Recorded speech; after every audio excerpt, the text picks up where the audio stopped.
यह वीडियो आप सभी के लिए बहुत ही महत्वपूर्ण होने वाला है क्योंकि इस वीडियो में हम लोग बीजगणित के भाग को सीखने वाले हैं। जी हाँ, आप लोग तो सिंपल अंक वाला भाग जानते होंगे। जैसे कि मान लीजिए इस तरह से भाग देना हो, जैसे कि हमें 20 में भाग देना है, 4, 7, 5 इस तरह से भाग देना है। यह भाग तो आप सभी लोग जानते हैं कि किस तरह से बनाया जाता है। यदि यह भाग भी आप लोग नहीं जानते हैं तो हमारे चैनल पर इस तरह के बहुत सारा भाग हैं। आप कोई भी भाग देखकर यह भाग सीख लेना। फिलहाल इस वीडियो में हम लोग इस तरह के भाग को सीखने वाले हैं, अलजेब्रा वाले भाग को सीखने वाले हैं।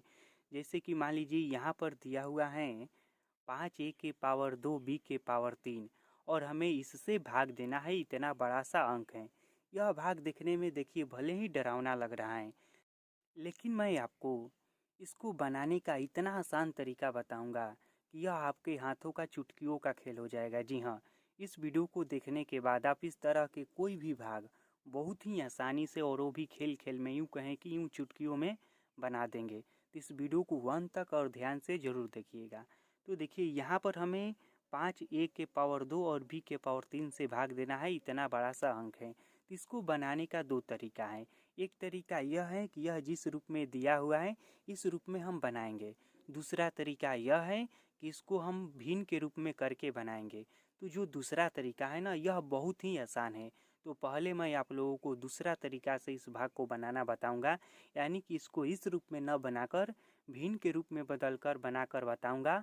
और फिर मैं आप लोगों को इस तरह से भी बताऊंगा अगले वीडियो में किस तरह से बनाया जाता है। फिलहाल आप लोगों को मैं भिन्न के रूप में इसको बदलकर और बनाकर बता रहा हूँ कि किस तरह से बहुत ही आसानी से इसको बनाया जाता है। तो देखिए यहाँ पर है ना जो जो अंक, तो सबसे पहले हम क्या करेंगे, इन सभी अंकों को अलग अलग करके और उसके नीचे बटा में इस संख्या को हम रख देंगे। 5a के पावर 2 b के पावर 3 को रख देंगे। तो यहाँ पर समझिए, देखिए किस तरह से करना है। सबसे पहले हम लिखेंगे 10 a के पावर 3 b के पावर 4। उसके बाद नीचे बाटा में करके हम इसको लिख देंगे, तो 5a के पावर 2 b के पावर 3 इस तरह से। फिर देखिए माइनस का चिन्ह है ना, तो हम यहाँ पर माइनस का चिन्ह देंगे। उसके बाद यहाँ पर कौन सा अंक है, यहाँ पर है 25। उसके बाद है a के पावर 7 है और b के पावर 3 है। देखिए कितना बड़ा बड़ा सा अंक आ रहा है। देखने में भले ही यह डरावना लग रहा है, लेकिन देखिएगा बहुत ही आसानी से बनेगा। और फिर इसके नीचे यह लिख देंगे 5a के पावर 2 b के पावर 3। फिर यह प्लस है तो हम प्लस लिखेंगे। उसके बाद इसको लिखेंगे तो 15। उसके बाद a के पावर 5 और b के पावर 5। उसके बाद फिर बटा में लिखेंगे, हम क्या लिखेंगे, तो लिखेंगे 5a के पावर 2 b के पावर 3 इस तरह से लिखेंगे। तो जो सबसे पहला काम करना है वो क्या करना है कि इसको इस तरह से बटा के रूप में लिख देना है और इन सभी संख्याओं को अलग अलग करके लिखना है। जैसे कि हमने इसको यहाँ पर लिखा है और इसके बटा में इसको लिखा है, फिर इसको हमने यहाँ पर लिखा है और इसके बटा में इसको लिखा है। तो इसी तरह से काम करना है। अब देखिए क्या करना है, अब जो जो ऊपर नीचे कटेगा उसको कटा देना है। जी हाँ, जो जो ऊपर नीचे कटेगा उसको कटा देना है। तो देखिए इसी चीज़ को मैं एक बार यहाँ पर उतार दे रहा हूँ और उसके बाद कटाऊँगा, या फिर डायरेक्ट ही कटा देता हूँ। यहाँ पर मैं आपको एक छोटा सा रूल बता दे रहा हूँ। देखिए एक घातांक का नियम होता है कि जब इस तरह से रहता है, जैसे कि मान लीजिए कि a के पावर 2 रहता है और नीचे में a रहता है, तो जानते हैं क्या लिखा जाता है इसके बदले में। इसके बदले में लिखा जाता है a लिखकर और 2 मले इसका पावर घटा दिया जाता है, तो 2 माइनस 1 इस तरह से लिखा जाता है। इसी तरह से यदि मान लीजिए कि इस तरह से रहे, b का पावर 3 रहे और बाटा में b का पावर 2 रहे, तो क्या लिखा जाता है, इस तरह से लिखा जाता है b का पावर 3 माइनस 2। यानी कहने का मतलब यह हुआ कि इसको इस तरह से लिखा जाता है, b लिखकर या a रहेगा तो ये लिखकर ऊपर वाले पावर में से नीचे वाले पावर को घटा दिया जाता है। तो यही काम हम यहाँ पर भी करेंगे। तो देखिए हम यहाँ पर क्या करेंगे, सबसे पहले यह जो अंक है ना, तो इसको हम यहाँ पर लिख देते हैं 10 और बटा में 5। उसके बाद हम क्या करेंगे, देखिए a के पावर ऊपर में 3 है और नीचे में 2 है, तो हम क्या करेंगे, a के पावर लिखेंगे इस तरह से 3 माइनस 2। समझ में आ रहा है ना क्यों लिखेंगे, क्योंकि यह घातांक का नियम है और इस नियम से यहाँ पर मैं आप लोगों को तोड़कर बता दिया हूँ। और फिर देखिए यहाँ पर b है, तो हम यहाँ पर एक छोटा सा गुणा का चिन्ह देंगे और फिर लिखेंगे हम इसी तरह से b का पावर 4 माइनस 3। समझ में आ रहा है ना आप लोगों को। ठीक, कोई दिक्कत नहीं हो रहा होगा। अब देखिए यह माइनस का चिन्ह है तो हम माइनस का चिन्ह देंगे। फिर यहाँ पर लिखेंगे हम 25 और बटा में 5। ठीक है, और क्या लिखेंगे, और लिखेंगे ए का पावर क्या लिखेंगे, आप कमेंट करके बताइए। लिखेंगे 7 माइनस 2 और फिर छोटा सा गुणा का चिन्ह देंगे। उसके बाद लिखेंगे बी का पावर क्या लिखेंगे, तो 3 माइनस 3। ठीक, उसके बाद प्लस है तो प्लस लिखेंगे। फिर देखिए यहाँ पर क्या है, 15 है तो 15 और बटा में 5 और क्या लिखेंगे, तो लिखेंगे 1 के पावर 5 और नीचे में जो है उसको घटा देंगे -2 और फिर यहाँ पर लिखेंगे छोटा सा गुणा का चिन्ह देके b के पावर क्या लिखेंगे, तो 5 माइनस 3 इस तरह से लिख देंगे। इतना तो आप सभी लोगों को आ जाएगा। अब देखिए एक स्टेप हुआ, 2 स्टेप हुआ, तीसरा स्टेप में हमारा भाग बनकर तैयार हो जाएगा और यह तरीका सबसे आसान है। जी हाँ, यदि आप लोगों को एक बार में समझ में नहीं आएगा तो एक बार फिर से इस वीडियो को देख लेना। इस तरह का भाग सीखना आप सभी के लिए बहुत ही ज़रूरी है, तो इस वीडियो में अंत तक हमारे साथ ज़रूर बना रहिएगा और तीसरा स्टेप में यह भाग बनकर तैयार हो जाएगा। पहला स्टेप हमारा क्लियर हो गया, दूसरा स्टेप भी क्लियर हो गया। तीसरा स्टेप में क्या करना है, पहले देखिए तीसरा स्टेप में पहुंचने से पहले हमें यह काम करना है कि यहाँ पर जो जो कटेगा ना अंक उसको कटाइए।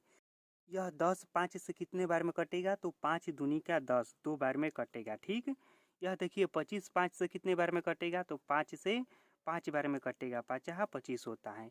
और यह 15 5 से कितने बार में कटेगा, तो 3 बार में कटेगा, 5 3 15 होता है। ठीक, समझ में आ रहा है ना। अब देखिए क्या करेंगे, लिखेंगे बराबर, उसके बाद यह 2 है तो 2 लिखेंगे और इसको घटाइए तो यहाँ पर लिखेंगे ए और इसको घटा दीजिए पावर को, तो 3 में 2 घटाएंगे क्या बचेगा, 1 बचेगा, तो यहाँ पर हम लिखेंगे 1। और हाँ, एक आप लिखे या ना लिखे बात बराबर है। उसके बाद यहाँ पर देखिए b है तो हम लिखेंगे b और यहाँ पर भी आप 4 में 3 को घटाइए तो 1 बचेगा, तो यहाँ पर भी हम लिखेंगे 1। फिर माइनस का चिन्ह है तो हम माइनस का चिन्ह लिखेंगे। फिर 5 है तो हम 5 लिखेंगे। उसके बाद ए है तो ए लिखेंगे और इसको घटा दीजिए पावर को, तो 7 में 2 घटाएंगे क्या बचेगा, 5 बचेगा। उसके बाद क्या है, बी है तो हम बी को यहाँ पर लिखते हैं और यहाँ पर 3 में 3 को घटाना है, यानी कि क्या बचेगा, 3 में 3 को घटाएंगे तो आप बताइए, तो 3 में 3 को घटाएंगे तो 0 बचेगा। जी हाँ, तो यहाँ पर हम लिखेंगे 0, क्या लिखेंगे, 0 लिखेंगे। उसके बाद यह प्लस है तो हम प्लस लिखेंगे। उसके बाद देखिए यहाँ पर 3 है तो हम 3 लिखेंगे। ठीक, और उसके बाद देखिए ए के पावर क्या है, 5 माइनस 2 है, तो यहाँ पर हम लिखेंगे ए और इसको घटाइए तो 5 में 2 घटाएंगे क्या बचेगा, 3 बचेगा, तो यहाँ पर हम लिखेंगे 3। उसके बाद बी है तो हम लिखेंगे बी और बी का क्या है, तो 5 में 3 को घटाना है तो यहाँ पर क्या बचेगा, यहाँ पर 2 बचेगा। और एक लाइन हमें आगे बढ़ना होगा, देखिए क्या करना है अब। और हाँ, यहाँ पर रफ में एक बात समझ लीजिए, देखिए किसी भी संख्या के पावर 0 का मान होता है 1। इसको आप याद कर लीजिएगा, यह घातांक का नियम है कि n के पावर 0 का मान जो होता है वह होता है 1। क्या होता है, 1 होता है। ठीक, तो इसको आप अच्छे से याद कर लेना कि n के पावर 0 का मान 1 होता है। और किसी भी संख्या का पावर इस तरह से 1 रहे तो उसको मैथ में नहीं लिखा जाता है। जानते हैं क्यों नहीं लिखा जाता है, क्योंकि जब कोई भी पावर नहीं रहता है तो उसका मतलब ही होता है कि उसके साथ एक पावर है। तो हम क्या करेंगे, इसको और अच्छे से दिखने के लिए इसको हम सजा देंगे। तो इसको इस तरह से हम लिखेंगे 2ab, एक को हटा देंगे, 2 3 रहता तो उसको लिखते, लेकिन एक नहीं लिखा जाता है। उसके बाद लिखेंगे -5 और 1 का पावर 5 लिखेंगे। और देखिए यहाँ पर मैंने आपसे कहा ना कि किसी भी संख्या का पावर यदि 0 रहता है तो उसका मान 1 होता है, तो इसका मान 1 हो जाएगा। और आप ही बताइए, जब किसी भी हम संख्या में, मान लीजिए कि हम किसी भी संख्या में इसी में ही हम 1 से गुणा करेंगे तो क्या आएगा, इतना ही ना आएगा। तो इसीलिए हम 1 यहाँ पर भी नहीं लिखेंगे, डायरेक्ट इतना छोड़ देंगे। फिर यह प्लस है तो प्लस को लिखेंगे। उसके बाद लिखेंगे यह 3, ए के पावर 3 और बी के पावर 2 और यही हो गया हमारा राइट आंसर। तो इस तरह से बीजगणित का भाग बनाया जाता है। अगर यह वीडियो आपको अच्छा लगा होगा तो प्लीज़ इस वीडियो को लाइक कर देना और यदि आप हमारे चैनल पर पहली बार आए हैं तो चैनल को सब्सक्राइब करके बेल आइकन को ज़रूर प्रेस करना, ताकि हमारे आने वाले वीडियो सबसे पहले आप तक पहुँचे। फिर मिलेंगे बहुत जल्द अगले वीडियो में। वीडियो को देखने के लिए धन्यवाद।